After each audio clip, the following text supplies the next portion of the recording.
o enunciado e depois as perguntas, tá? O que que eu marcaria aí? Uma jovem de 24 anos. Marcaria 24 anos, tá? Que é a idade dela. Sexualmente ativa. É importante a gente saber, mas eu não marcaria nesse momento porque eu acho que não vai ajudar tanto para a gente responder, porque tem coisas mais importantes. E aí eu marcaria lesões verrucosas, tá? Região genital, não apresenta queixas, tá?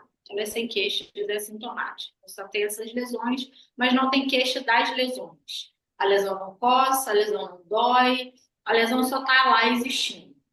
Aí depois eu botei exame físico, múltiplas lesões exofíticas, sublinhei exame físico, múltiplas lesões exofíticas, vulvar e perianal e condiloma culminar. Ok, pessoal? Isso aí é o que eu sublinharia na questão para deixar mais fácil destacado para a gente interpretar e conseguir responder, né, as perguntas. Vamos lá para a pergunta um. Pergunta um: quais são os diagnósticos diferenciais para lesões verrucosas genitais? E aí, o que que vocês acham? O que que vocês acham de importante a gente colocar, marcar também aí para a gente não esquecer de responder, né? O que que eu marquei aqui para a gente não esquecer de responder?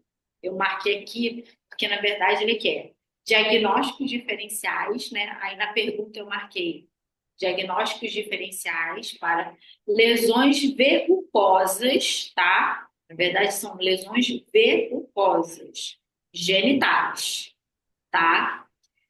Esses o pessoal está falando aí, deixa eu dar uma olhada no que o pessoal fala. Pessoal, se quiser abrir o microfone sem a câmera também, pode abrir, tá? Às vezes não quer aparecer, mas falar também, pode falar, estamos aqui para isso. Lesões de HPV, dona herpes genital. Então, por que que eu pedi para vocês sublinhar? Por quê? Eu botei diagnósticos diferenciais, né, que a gente sublinhou na pergunta. Eles estão perguntando aqui para a gente quais são os diagnósticos diferenciais para lesões verrucosas genitais. Vamos pensar na lesão? A lesão é uma lesão que ela tem uma característica, ela não é ulcerativa, ela é uma lesão tipo verruga.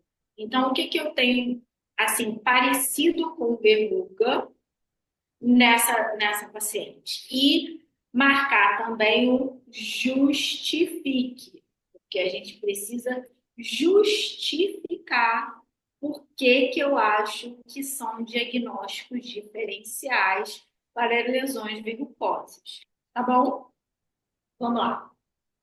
O pessoal falou umas coisas aí. Vamos botar o gabarito para a gente poder discutir com eles, Beth, dessa primeira. Vamos Molde lá. contagioso. Você conseguiu ler ali todos os que eles colocaram? Deixa eu ver aqui. Donovanose, herpes Vamos lá. genital, condilomas Então, planos, molusco contigioso. condilomas planos, ok. Tá? Bolos contagioso, ok. Donovanose não vai entrar, tá? Herpes genital também não vai entrar. Carcinoma espinocelular, sim, entra sim, tá? Porque assim, a gente tem que pensar no aspecto da lesão, entendeu? Cancro mole não entra, não entra, porque ele não tem um aspecto de lesão verrucosa, o que tem um aspecto que lembra lesão verrucosa, entendeu?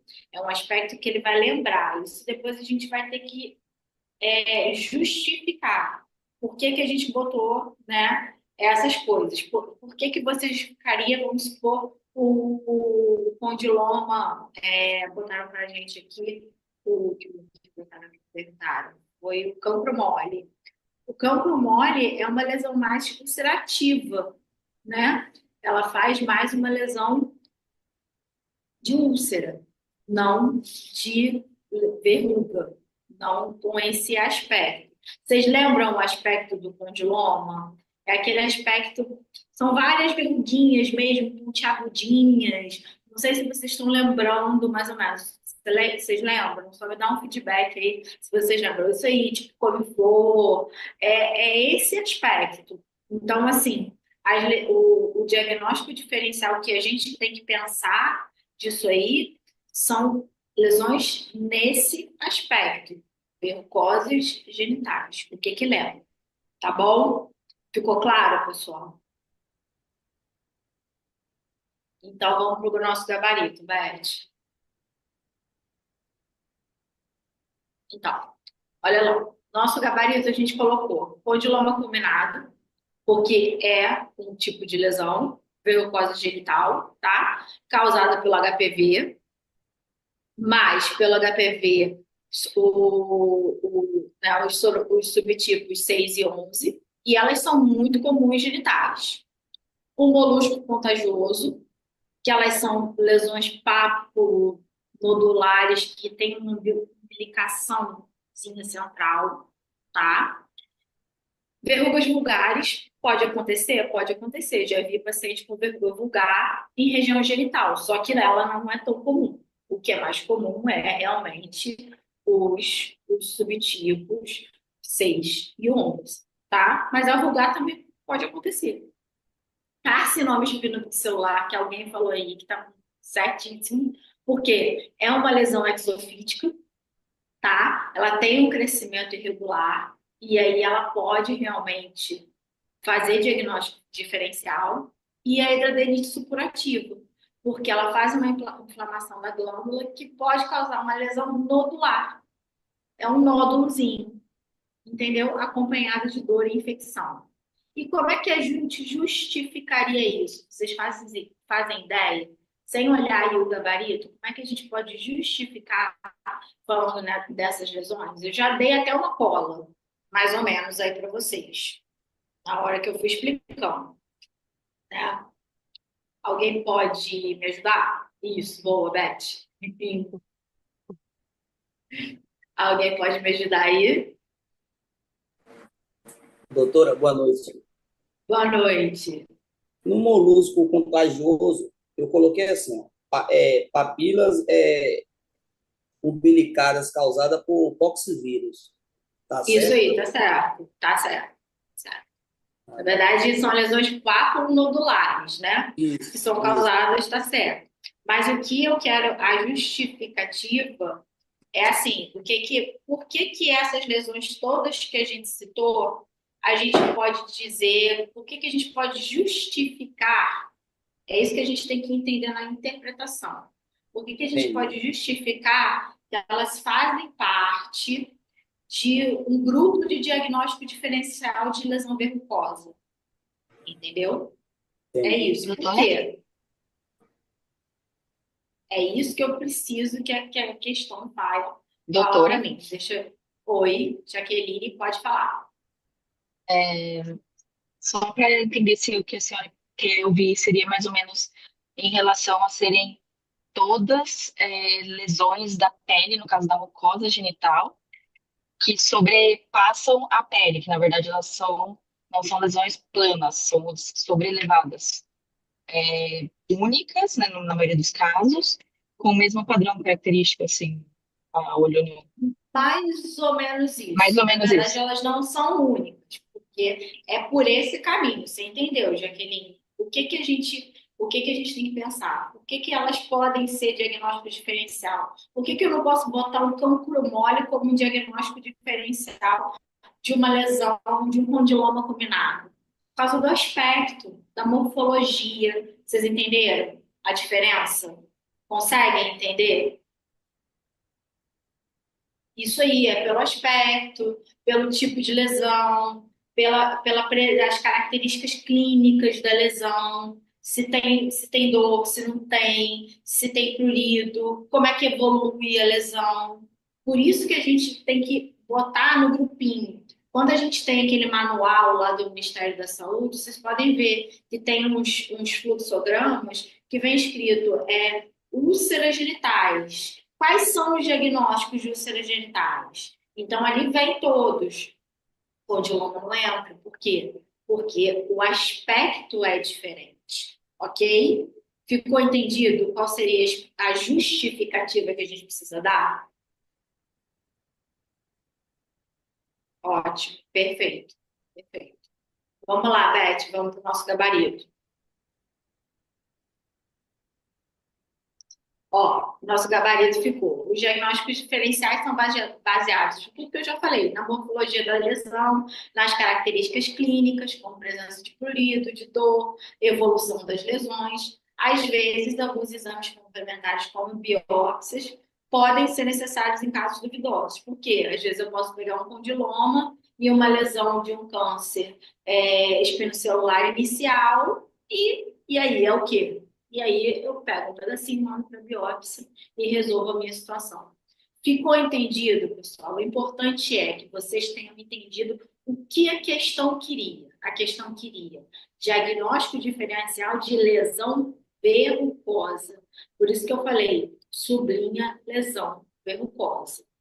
E justificar por que seriam os diagnósticos diferenciais. Doutora, Ok? Oi. uma dúvida. Tipo assim, Uhum. a senhora pediu para quais são os diagnósticos diferenciais, certo? E justificar. Sim. Nesse caso aqui, condilomas acuminados. Aí eu, beleza, coloquei condiloma. Aí molusco. Aí coloquei verrugas. Aí coloquei carcinoma espinocelular. Nesse caso, eu posso botar esse aqui e depois eu justificar? Ou tem que justificar o condiloma, o molusco, a Então, verruga? aqui a gente fez uma resposta padrão para vocês, Ah, né? O que a gente coloca aqui é uma resposta padrão, é o que seria, vamos supor, o gabarito do INEP, que é o sim. mais completo possível, já que ele quer que justifique. Lembra aquilo que eu falei semana passada? Quando ele quer que Senhora. justifique, a gente tem que escrever o máximo que a gente sabe. Então, se você sabe que o condiloma combinado ele é mais pelos subtipos de HPV 6 e 11, você escreve, entendeu? E no final, a Ok, justificativa final do diagnóstico é essa que a gente botou embaixo. Os diagnósticos diferenciais ok. que são baseados na morfologia. Entendeu? Ficou Tudo entendido bem, doutor, isso? entendi. Sim, senhora. Quando é justificar, é o nosso espaço de escrever o que a gente sabe. Ok? Ok. Ficou claro para todo mundo? Podemos passar para a próxima? Podemos. Então, vamos lá. Segunda, descreva o tratamento inicial. Sublinha aí, pessoal, tratamento inicial recomendado para condilomas acuminados e suas alternativas. Sublinha suas alternativas. O que a questão está me pedindo? Presta atenção, ela está me pedindo para descrever o que seria um tratamento inicial para esse tipo de condiloma. E se esse tratamento não der certo, o que eu posso fazer de alternativa? Entendeu? Por isso que eu pedi para vocês sublinharem tratamento inicial, porque ela tem duas partes dessa questão. E ela quer que você descreva. Lembra que descrever não é citar. Citar é apenas falar. Descrever, eu preciso escrever um pouco mais daquilo que eu sei. Ok? E as suas alternativas. Quais seriam os tratamentos iniciais aí que vocês acham para condiloma combinado?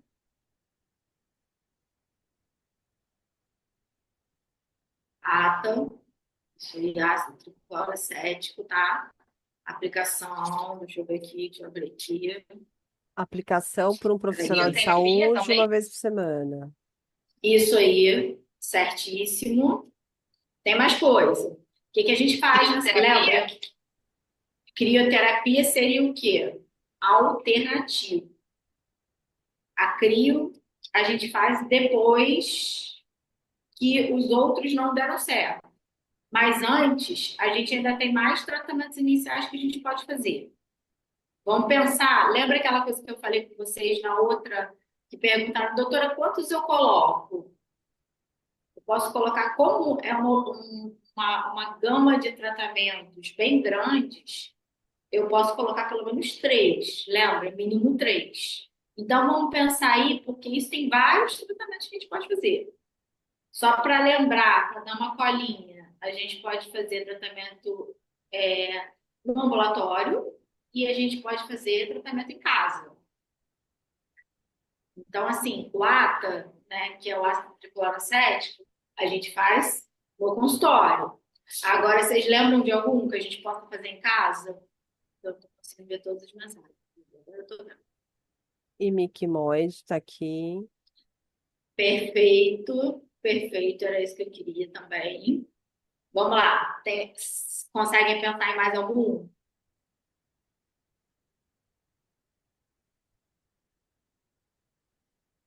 Tem mais um que a gente pode fazer em casa, tá?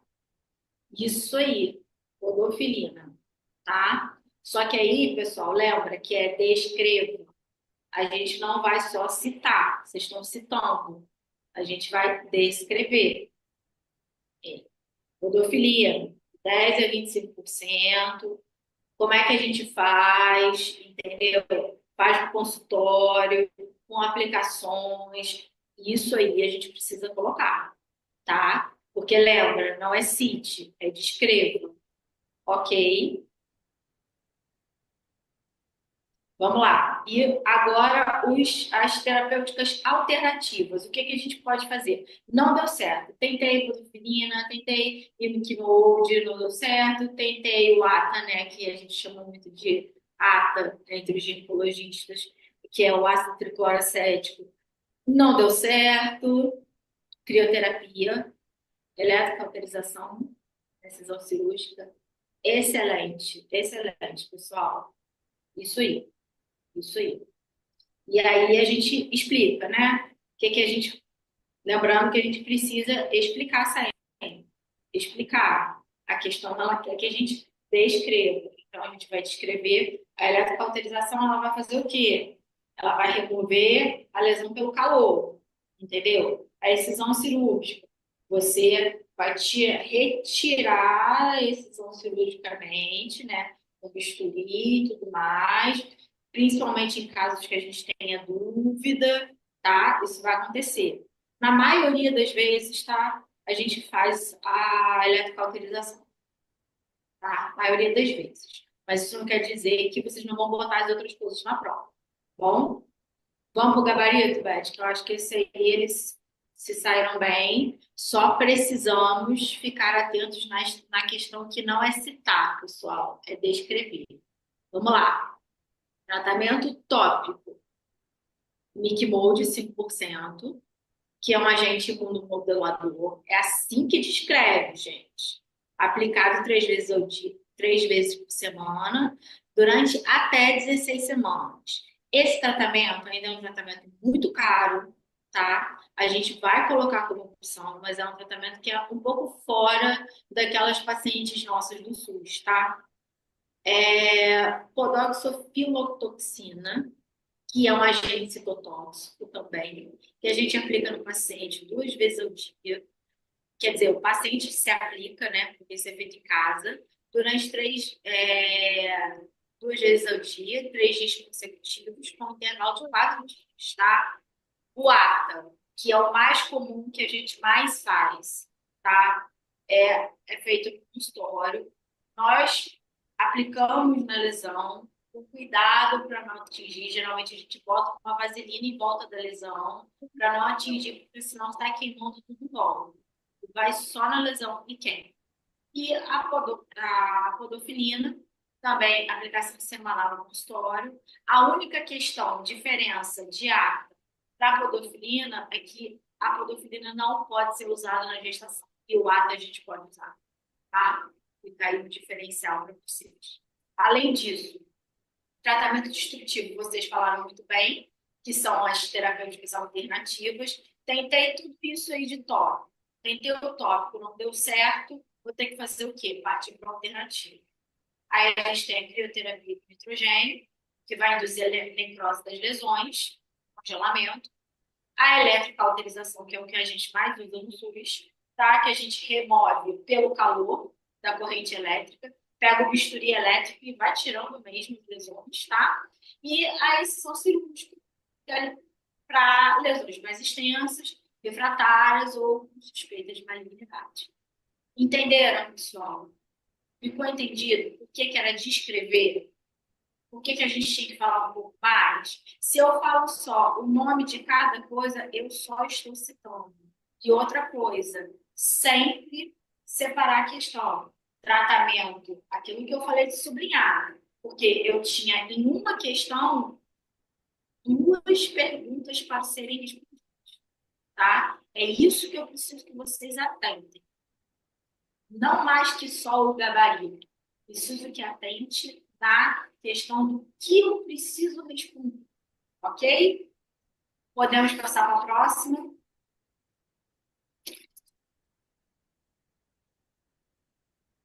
Vamos lá. Quais as orientações devem ser fornecidas a paciente sobre a transmissão do HPV e sua prevenção? O que eu marquei aqui nessa alternativa? Orientações, tá? Ele quer que você oriente a paciente. Transmissão do HPV e prevenção. Ou seja, nessa questão, o que ela está pedindo para mim? Ela está pedindo que eu oriente a paciente em relação à transmissão do HPV e à prevenção. Aquela mesma história. Duas questões só. Tá? Vamos lá, o que vocês acham da transmissão do HPV? O que a gente pode dizer aí para a nossa paciente?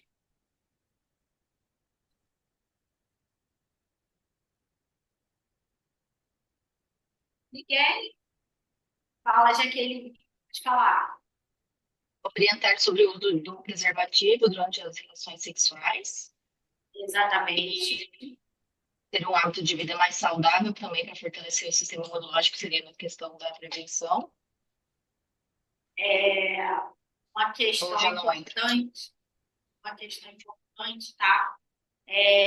A gente orienta a paciente que o uso de preservativo reduz, tá? Mas não elimina completamente o risco de transmissão, tá? Porque a gente tem contato pele a pele das áreas não cobertas, tá? Também a respeito da vacina, Isso aí, vacina. O que mais que vocês acham? Ainda tem o HPV. Como é que a paciente pega o HPV? Peraí, que o povo tá botando loucamente aqui no chat, eu vou ver. Peraí, pessoal. Quer que eu repita para você?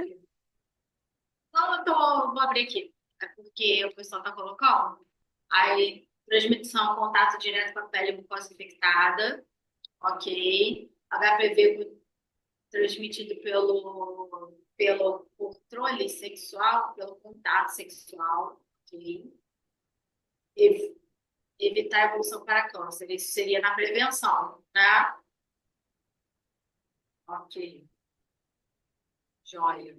Mais alguma coisa aí que vocês lembrem? Acho que foi tudo já.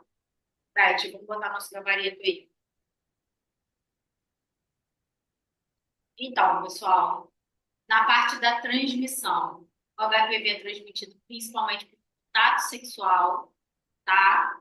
A gente colocar isso para o paciente, genital, genital, genital oral, genital anal. Ou seja, pacientes que têm relações homoafetivas, podem ser contaminados. Então, assim, isso aí é importante a gente também ficar atento, né? Casal de mulheres, elas podem ter HPV, tá? Importante isso.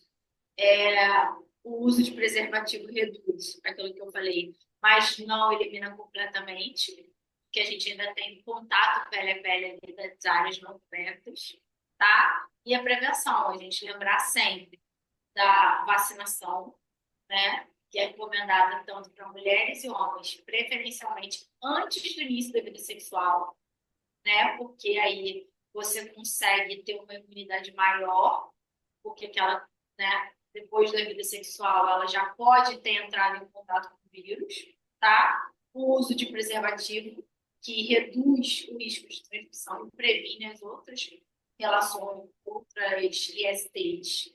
E aquela questão que alguém botou aí também, monitoramento ginecológico, né? A gente fazer os exames preventivos para rastrear as alterações relacionadas ao HPV. Jaqueline, quer falar alguma coisa? Pode falar, Jaqueline. Perdão, doutor, eu esqueci de baixar a mão antes, eu achei que saía sozinho. Ok, pessoal, tranquilo. Acho que é bem tranquilinha essa alternativa. Era só ficar realmente atento que a gente tinha. Numa questão, duas perguntas, tá? Vamos para a próxima, Beth. Vamos lá. Explique. A Maria vem assim. Na frente, peraí. Essa questão eu preciso justificar. Na verdade, quando você está dizendo quais são as orientações, porque você está orientando, é como se você estivesse na frente da paciente explicando para ela. Olha, o HPV, ele é transmitido por contato sexual. Entendeu? É o verbo, vamos lá. Ele fala quais são as orientações. O que que você diria? E aí você já está justificando. Quando você orienta, você já justifica. Ficou claro? Pensa que você está na frente do paciente orientando ela. E quando você orienta o paciente, você o quê? Você explica, né? Ok? Quem me perguntou? Joia. Vamos lá, para a próxima. Explique o impacto da vacinação contra o HPV na redução da prevalência dessa infecção. O que eu fiz? Sublinhei o impacto da vacinação. Ele quer saber o que a vacinação faz e redução da prevalência. Sublinhei redução da prevalência. O que essa questão ela quer da gente, pessoal? Ela quer que a gente explique como que a vacinação faz reduzir a prevalência do HPV circulante na comunidade, tá? E aí, o que vocês acham? E a gente pode responder dessa questão. Essa, para mim, é mais difícil, tá? Mais difícil no sentido de redação, tá? De redigir.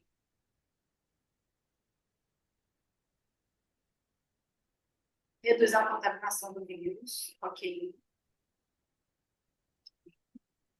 O que mais? Reduz a contaminação do vírus porque você, vacinando, você vai ter menos pessoas infectadas pelo vírus. Então, é sempre bom a gente, né, colocar um adendozinho. O que mais? O que vocês acham?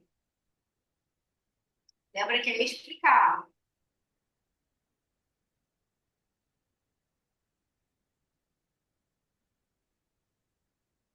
Principalmente os tipos oncológicos. Isso é importantíssimo, tá? Deixa eu abrir o chat para mim. Chat. Protege contra os sorotipos mais comuns, com maior risco de desenvolvimento de câncer de colo de útero, ok. Isso aí. Desacontaminação, principalmente dos vírus genênicos. Isso. Mais uma questão importante.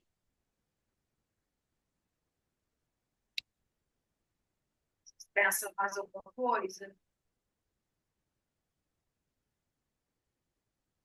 Quando a gente tem a vacinação, o que acontece? A gente tem menos vírus circulante, porque menos pessoas vão se infectar. Então, você diminui a circulação do vírus. Tá? Deixa eu ver aqui. Doutora, Vacinação. Oi. Só, é, só se eu não terminar aqui. Ah, Isso aí. Tá certo. Pode falar, Rafael. se caso eu entrasse na questão que como a vacinação ocorre, né, de 9 a 14, se eu não me engano, isso impactaria mais futuramente na questão da transmissão? Explicaria fora do contexto? Não, não ficaria fora do contexto, não. Mas, porque, na Que verdade, você não seria mais está um no nosso trabalho. gabarito, não está no nosso gabarito, mas isso é você fazer a vacinação antes do início da vida sexual, você diminui a circulação do vírus na população. Porque essas crianças, adolescentes que estão crescendo, elas não vão se contaminar pelo vírus. E esse vírus não vai se propagar. É o que a gente meio que fala, né, de imunidade de rebanho. Que eu acho que até a gente botou sim no nosso gabarito, se eu não me engano.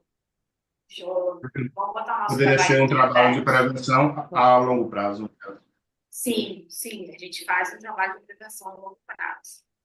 Tá, Tá, tá vamos aqui para o nosso sim. gabarito. Benefício Tá, tá. populacional. Uhum. Tá sim, tá sim. É porque no meu papel eu já tinha virado papel, eu já estou em outro papel aqui e não tinha visto. Foi aquilo que a gente estava discutindo agora. A gente tem um benefício populacional. Então, assim, o que a gente tem de resposta padrão, né? Os estudos mostram que a vacinação em larga escala reduz significativamente a prevalência das infecções pelos subtipos HPV cobertos pela vacina, principalmente os 6, o 11, 16 e 18, né, que são os mais comuns. Também diminui a incidência de lesões precursoras do câncer de colo e de condiloma acuminado, que é o que está escrito ali em cima, né? Porque esses sorotipos, 2 estão ligados aos condilomas, 2 estão ligados ao câncer de colo do útero, né? Aquela questão que a gente estava discutindo do benefício populacional, a vacinação em jovens antes do início da vida sexual promove aquilo que a gente chama de imunidade de rebanho e a gente reduz a circulação do vírus na população, né, que é o que a gente mais quer. Isso não é uma coisa que a gente vai ver de hoje para amanhã. Isso é uma coisa a longo prazo, mas que a longo prazo faz uma diferença muito grande, tá? Todo programa de vacinação é estudado para efeitos a longo prazo. E a gente botou um outro como adendo, tá? Que resultados em pacientes com alta cobertura, em países com alta cobertura vacinal. Que em países como a Austrália, onde a cobertura vacinal ultrapassa 70%, houve redução de até 90% dos casos de condilomas e lesões cervicais de alto grau em mulheres jovens. Para vocês verem a importância da vacinação. Tá? Então, assim, eu acho que foi uma questão bem legal. A gente trabalhou o HPV, trabalhou a vacinação, trabalhou diagnósticos diferenciados. Vocês acham que ficou alguma dúvida? Querem discutir mais alguma coisa? Ou a gente já pode passar para o próximo caso? A interpretação, vocês conseguiram entender a questão? O que eu preciso foi aquilo que eu falei na outra aula com a Beth, que a gente está batendo martelo aí o tempo inteiro. Precisamos o quê? Os nossos pilares não é só o gabarito. Por isso que hoje a gente quis fazer sem o gabarito. Nosso pilar é entender, interpretar e responder. Interpretar, responder. Interpretar o noticiado e interpretar o que a questão quer que eu fale. Ficou claro isso? Vocês conseguiram entender depois de verem o gabarito? É importante esse feedback de vocês. Sim, doutora. Só uma dúvida. Eu, na verdade, eu tenho uma dificuldade, acho que eu tenho uma dificuldade maior, até mesmo, não sei se é meio que um bloqueio, até justamente essa dúvida que eu queria deixar com você a respeito da maneira de escrever. Até eu tinha comentado anteriormente que eu fiz a prova anteriormente. E, assim, na correção, o que aconteceu? Eu coloquei sinônimos, né? Palavras, assim, normais, e justamente o INEP não pontuou absolutamente nada, mesmo sendo sinônimos. E aí, hoje, quando eu vou responder, até peguei a pergunta, na hora que eu respondi tudo, basicamente com as mesmas palavras que foi colocado aqui, mas mais com uma linguagem mais coloquial. Então, justamente, eu acho que esse, tá certo, também é E aí, quando eu vou tentar fazer essa escrita de uma maneira mais formal, geralmente eu bloqueio, porque, digamos, eu sei, mas na hora que eu vou escrever, né, os estudos, tal, eu bloqueei, eu não consigo, por mais que eu tente passar para o papel, treine com outras questões, tento fazer um resuminho depois, mas essa hora eu me bloqueio muito.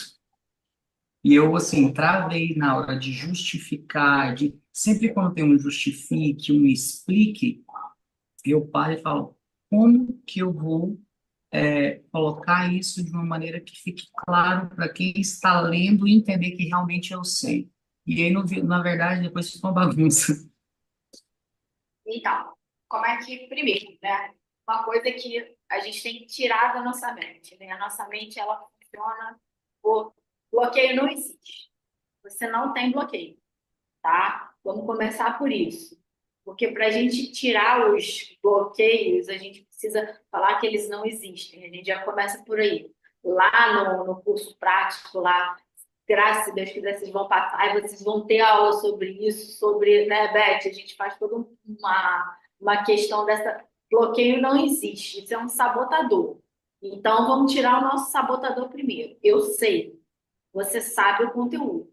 Então, você só precisa saber explicar. Qual é a dica que eu dou para vocês? Que eu já tinha até falado anteriormente. Para redigir, redija como se você estivesse explicando, vamos supor, para um colega médico, passando o caso para um colega médico, entendeu? Às vezes, quando, tudo bem, que ali ele falava orientação, é mais para o caso da paciente. Mas vamos supor, se eu estivesse passando isso aqui, né, para um colega médico, de que forma que eu falaria para ele? Porque é assim que você tem que responder a prova, né? Porque, na verdade, quem está corrigindo a sua prova é um médico. Então, vamos pensar assim, de que forma a gente poderia escrever isso explicando para um colega médico? Olha, Rodrigo, vou te usar de exemplo, tá, Rodrigo? A gente sabe, né, Rodrigo, que a prevalência do HPV, ela diminui, os estudos já mostraram para gente, que a vacina, ela faz diminuir a prevalência do HPV significativamente. Você está entendendo a diferença? Você tem que se imaginar explicando para alguém que tenha um conhecimento técnico, como se a gente estivesse num curso, igual a gente está aqui, entre profissionais, porque vocês são médicos também, a diferença é que vocês são médicos em outros países, né? A gente está aqui discutindo. Então, de que forma que a gente pode um explicar para o outro? É mais ou menos isso na hora da redação. E, além disso, é treino. Treino, treino, treino, treino, treino, treino. Redação é treino, tá? Isso mesmo, Natália. Só complementando um pouquinho o que você colocou, e aí, gente, eu falei para vocês na semana passada o quanto que a gente faz de recurso, né, para ajudar vocês a passarem ali. E o que a gente percebe é justamente isso que o Rodrigo comentou, de ter uma linguagem coloquial que para a discursiva não é adequado. Por quê? Porque é isso que a Natália colocou. A gente está fazendo uma prova para um especialista corrigir. Então, ele exige essa linguagem técnica. Por mais que a gente esteja falando de orientações ao paciente, o paciente não está aqui. Então, eu vou dizer para ele que orientações eu daria, mas com uma linguagem técnica, tá? Então, isso é o primeiro cuidado que a gente tem que tomar. E aí, Rodrigo, uma coisa que você comentou, poxa, eu travo, né? O travar significa o quê? Primeiro, é isso que a Natália falou, né? Eu tenho que tirar essa palavra bloqueio da minha cabeça, porque a gente se sabota, a gente fala assim, "Ah, não consigo." Quando você fala não consigo, você está dando essa mensagem para o cérebro, tá, gente? Então, assim, isso é uma coisa que a gente estuda muito, como o adulto aprende, como o adulto se sabota, principalmente no aprendizado. E a primeira coisa que a gente faz é, eu tenho dificuldade em escrever de uma maneira técnica. Nunca mais falem isso, né? Então, assim, eu vou aprender a escrever de uma maneira técnica. E como é que a gente faz isso? Treinando. Eu tenho que mostrar para o meu cérebro como eu faço. Primeira dica, eu vou escrever essa pergunta, a resposta dessa pergunta, do jeito que eu achar melhor. Primeira coisa.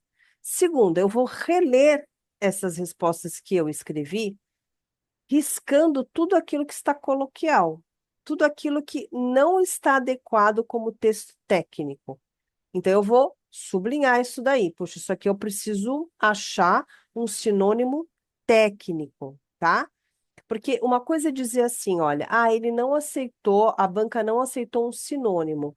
Se eu colocar um sinônimo coloquial, ele não vai aceitar, porque ele quer termos técnicos, tá bom? Então, se eu fizer essa atividade de depois que eu escrever a minha resposta, eu circundar, sublinhar aquilo que está coloquial, que está um termo muito mais para o paciente simulado, né? E não para a banca examinadora de especialistas, eu vou começar a exercitar no meu cérebro essa atividade de achar sinônimo. Poxa, Beth, não achei. Eu vou procurar na literatura. Vai demorar, vai... Sim, mas a gente tem aí 60 dias para essa prova e essa discursiva, cada uma delas vale 10 pontos. Eu não posso perder essa chance, né? Porque se eu treinar isso, e aí é aquilo que eu falei para vocês, gente, treinem todos os dias discursiva. 5 por dia, né? Puxa, não tenho tempo. Tá bom, 3, 2, que seja uma, mas que todos os dias vocês façam esse exercício de redigir. A gente cada vez mais está escrevendo menos, né? WhatsApp, a gente manda áudio, né? A gente faz um monte de coisas que a gente às vezes nem corrige. Então, o nosso português está ficando fraco, principalmente um português técnico, tá? Então, precisa treinar. Gente, vocês vão ver que ao longo das próximas semanas, vocês já vão melhorar muito a maneira de vocês redigirem. Mas é importante treinar, né? Nada vai vir de graça, tá? Infelizmente, a gente vai ter que treinar. E a constância desse treinamento é que traz pra gente a. Sabe o bom esportista, né? O que que é um bom jogador? É aquele que treina muito, né?